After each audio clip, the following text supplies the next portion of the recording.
Praise lord. నా పేరు సలోమి.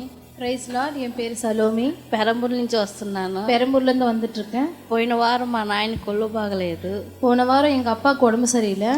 3 రోజుల నుంచి ఒకే బాగలేదని ఫోన్ వస్తూనే ఉంది. 3 நாளாக இருந்து தொடர்ந்து எங்கள் அப்பாவுக்கு உடம்பு சரியில்லைன்னு கால் வந்துட்டே இருந்துச்சு. అయ్యాక చెప్పినప్పుడు ఈ మారు మా నాయన కొల్లు బాగలేదని చెప్పినాను.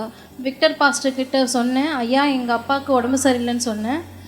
చెప్పినప్పుడు ప్రేయర్ చేసిండు కడుపు నొప్పి జ్వరము అని. ப்ரேயர் பண்ணார், வயிற்று வலி ஜுரம்னு சொல்லிட்டு.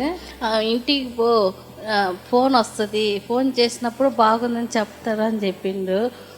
வீட்டுக்கு போங்க, ஃபோன் பண்ணுவாங்க, உடம்பு நல்லா ஆயிடுச்சுன்னு சொல்லுவாங்க பாருங்க அப்படின்னு சொல்லி ப்ரேயர் பண்ணார் ஐயா. ఇంటికి పోయినప్పుడు ఫోన్ చేసినప్పుడు మా నాయన అయితే మాట్లాడి బాగుంది ఒళ్ళు అని చెప్పిండు. வீட்டுக்கு போயிட்டு அவங்களே கால் பண்ணாங்க, எனக்கு இப்போ நல்லா இருக்கு உடம்பு அப்படின்னு சொன்னாங்க.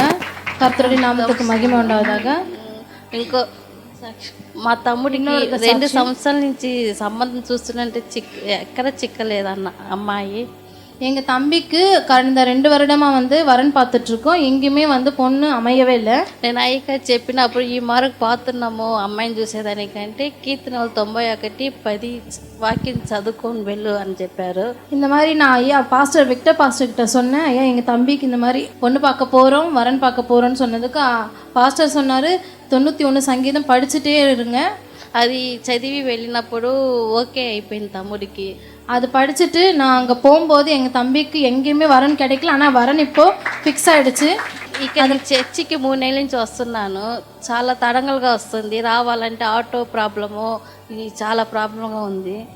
நான் இந்த சபைக்கு 3 மாதமாக ஜூன் மாதத்துலேருந்து வந்துட்டுருக்கேன். ஆனால் வரத்துக்கு முன்னாடியே ரொம்ப தடங்கல், ஆட்டோ தடங்கல், இல்லைன்னா வீட்டில் தடங்கல் இருக்குது. ఒక్కోసారి ఒక్కదాన్నే రావాలంటే భయంగా ఉంటుంది.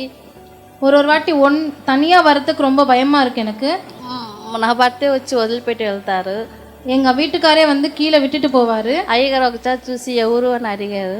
பாஸ்டர் கீழே இருந்தார், விக்டர் பாஸ்டர். அப்போ யாருன்னு கேட்டார். అడిగేటప్పుడు నా భర్తని అడిగినప్పుడు ఆయన ఒకరోజు పైకి వస్తారు చర్చిలేకని చెప్పారు.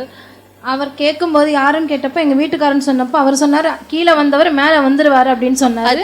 ఈ నెల వచ్చేసారు ఒకరోజు. இந்த மாதம் எங்களுக்கே தெரியாது, சடனாக அவர் கிளம்பி வந்தார்.